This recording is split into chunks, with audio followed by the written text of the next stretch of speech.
2025ஆம் ஆண்டில் முதலில் பார்க்கக்கூடிய ராசி மேஷம்.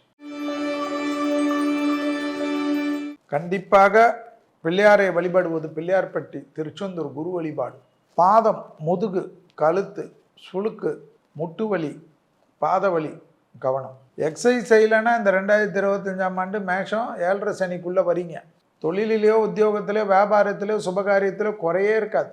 எல்லாம் சூப்பராக இருக்கும்.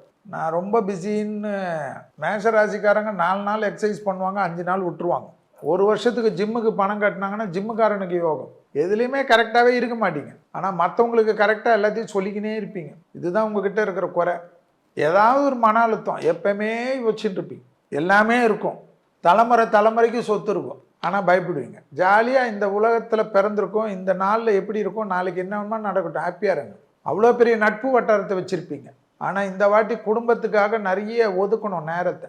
எப்போ பார்த்தாலும் லாஸ்ட் ஒரு 12 வருஷம் 16 வருஷம் ஃபேமிலியே விட்டுட்டு வெளியிலே தானே சுற்றிட்டீங்க. இந்த வருஷத்துலேருந்து கொஞ்சம் மாறணும். நிறைய நல்ல விஷயங்கள் செய்வீங்க. தொழிலே இல்லாதவர்கள் கூட பல தொழில் தொடங்குவாங்க. தைரியமாக இருங்க. எக்ஸசைஸ் தான் மெயின். 7.5 சனியெல்லாம் ஒன்றும் இல்லை. சனி நீச்சமாகக்கூடிய இடம் உங்களுது.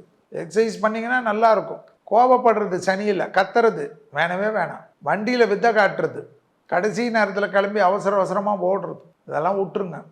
எக்ஸசைஸ் தான் பெரிய பரிகாரம். ஆரம்பிச்சிட்டிங்கன்னா மற்றதெல்லாம் ஜெயம். இந்த டைம் கல்யாணம் பண்ணிக்கலன்னா அப்புறமே எப்போ பண்ணுவீங்க? 60வது கல்யாணம் தான் பண்ணுவீங்க. காதல் அமைப்பெல்லாம் கைகூடும். ஹாப்பியாக இருங்க 2025ஆம் ஆண்டு.